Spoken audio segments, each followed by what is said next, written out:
আমাকে হোস্টেলের স্টুডেন্টরা বলেছে যে আমরা যেতে চাইনি, আমাদের তো বাধ্য। যে দেশ গণতান্ত্রিক দেশ, বাক স্বাধীনতা আছে, কিন্তু হোস্টেলের ছেলেদের জোর করে এসব করা যাবে না। কেউ যৌক্তিক আন্দোলন করলে সরকার সেটা দেখবেন। অন্য কারো কোনো উদ্দেশ্য থাকলে বিনা নির্বাচনে সেটা সম্ভব নয়, এটাও মাথায় রাখবেন। সরকারের সিদ্ধান্ত ক্র্যাকডাউন করতে হবে।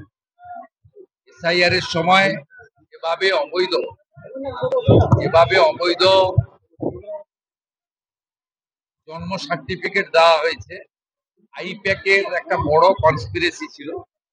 আইপ্যাকের এই চোরাগুলোকে বসিয়ে প্রাক্তন মুখ্যমন্ত্রী এবং তার দলের নির্দেশে যেভাবে অবৈধ বার্থ সার্টিফিকেট দেওয়া হয়েছে, তাতে রাজ্যের এবং দেশের সুরক্ষার প্রশ্নচিহ্ন দেখা দিয়েছে। তাই আমরা এটাকে ক্র্যাকডাউন করার জন্য যত রেকর্ড ছিল সিজ করলাম আজকে, এবং সিজ করার পরে পুলিশের পক্ষ থেকে যথাবিহিত ব্যবস্থা গ্রহণ করে স্ক্যান করে সিল করে আবার ফিরিয়ে দেওয়া হবে। কিন্তু আজকের পরে ওখানে আর কোনো কলম কালি কিছু লাগানোর থাকবে না। এই ভুয়ো জন্ম মৃত্যু সার্টিফিকেট যারা ইস্যু করেছে তাদের বিরুদ্ধে ব্যবস্থা হবে। একটা বড় স্ক্যাম। আমরা শরণার্থীদের নামে যাদের সার্টিফিকেট ইস্যু হয়েছে, যারা সিএ তাদের কিচ্ছু করবে, যে অবৈধ অনুপ্রবেশকারীদেরকে সার্টিফিকেট দেওয়া হয়েছে তাদেরকে দাঁড়াবো। আর তাদের যারা সার্টিফিকেট দিয়েছে তাদের প্রথমে ডিপার্টমেন্টাল প্রসিডিংস হবে, সাসপেন্ড হবে, জেলে যাবে। জানতাম করে গেছিল, মানে এই বার্থ সার্টিফিকেট নয়, বার্থ সার্টিফিকেট ডেথ সার্টিফিকেট দেওয়ার অথরিটি ভারতবর্ষের কোন রাজ্যে নেই। পঞ্চায়েত প্রধান আর মিউনিসিপ্যালিটির চেয়ারম্যান। আমরা গতকাল ক্যাবিনেটে এটাও বদলে দিয়েছি, অর্ডার বেরিয়ে যাবে, আমি পোস্ট করে দেবো। সেটা হচ্ছে গ্রাম পঞ্চায়েতের ক্ষেত্রে সচিব, পৌরসভার ক্ষেত্রে চিফ এক্সিকিউটিভ অফিসার, কর্পোরেশনের ক্ষেত্রে কমিশনাররাই বার্থ এবং ডেথ সার্টিফিকেট বা রেজিস্ট্রেশন করবে। এসআইআর এর সময় ভারতবর্ষের কোন রাজ্যে ছিল না। এটা জ্যোতিবাবুর সময় সিপিএম করে গেছিল সর্বস্তরে রাজনীতিকরণ করার জন্য। আমাদের শুধু 15 বছরের জঞ্জাল সাফ করতে হচ্ছে তা নয়, মহাশূন্যে বিচরণ করা অস্তিত্বহীন ওদেরও সমস্ত যে অপকর্ম সেগুলো পরিষ্কার করতে হচ্ছে। আজ বেড়ে গেছে।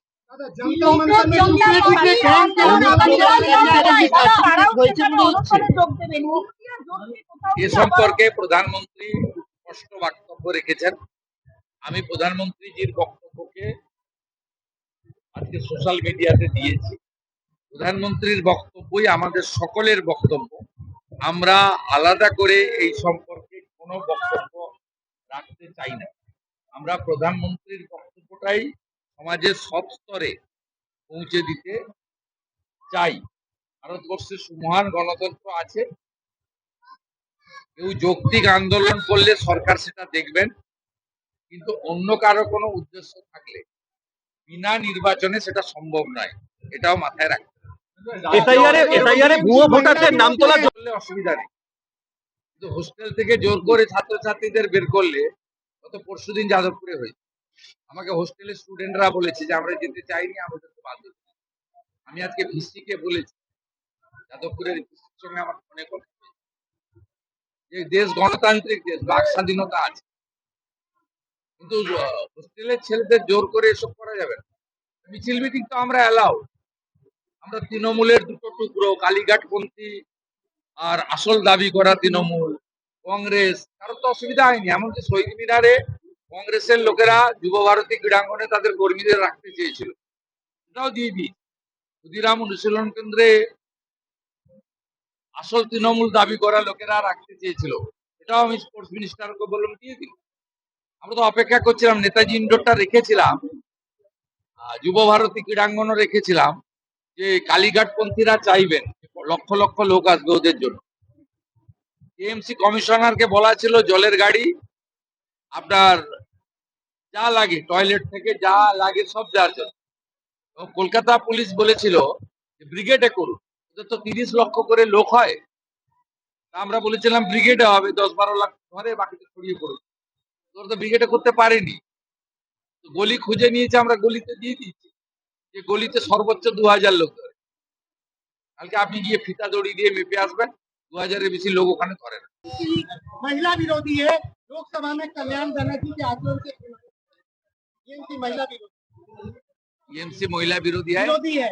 सबको पता है। अभया से लेकर कस्बा लॉ कॉलेज, ये पीढ़ी जिस तरीके से हादसा बंगाल में हुआ पिछले उनका राजत्व में, रिजिम में, सब लोग को पता है। और उन्होंने तो खुद साबित कर दिया, जब कॉन्स्टिट्यूशनल अमेंडमेंट आया 1/3 रिजर्वेशन पार्लियामेंट में और असेंबली में, तब तो उन्होंने समाजवादी पार्टी और आरजेडी का साथ वोट दिया, महिला रिजर्वेशन का खिलाफ वोटिंग किया। सब माता बहन बेटी को मालूम ही है, जे वो लोग दीदी को, बहन को, माता को असेंबली और पार्लियामेंट में भेजना नहीं चाहती है, तो उन्होंने साबित कर दिया है। पीएम साहब ने उनका रिजर्वेशन देने के लिए कॉन्स्टिट्यूशनल अमेंडमेंट बिल लाया और उन्होंने उनका विरोध किया। टुकड़े टुकड़े गैंग जंतर मंतर में देश विरोधी आंदोलन कर रहे हैं। टुकड़े टुकड़े गैंग इसमें ऑनरेबल प्राइम मिनिस्टर ने आज पूरा स्टेटमेंट किया है, वही हम सब लोग का बात, अलग से कोई बात कोई प्रदेश का चीफ मिनिस्टर नहीं करेगा। ये देश का इशू है। ऑनरेबल प्राइम मिनिस्टर ऑलरेडी उन्होंने बताया, हम लोग सब लोग सोशल मीडिया में डाल दिया। पीएम साहब का जो बात है उनको आप अच्छा तरीके से दिखाइए, वही साहब का बात। আমাদের ভিডিও ভালো লাগলে লাইক এবং শেয়ার করুন, কমেন্ট সেকশনে গিয়ে জানান আপনাদের মতামত। আরও ভিডিও পেতে আমাদের চ্যানেল সাবস্ক্রাইব করুন এবং প্রতি মুহূর্তে খবরের আপডেট পেতে প্রেস করুন বেল আইকন।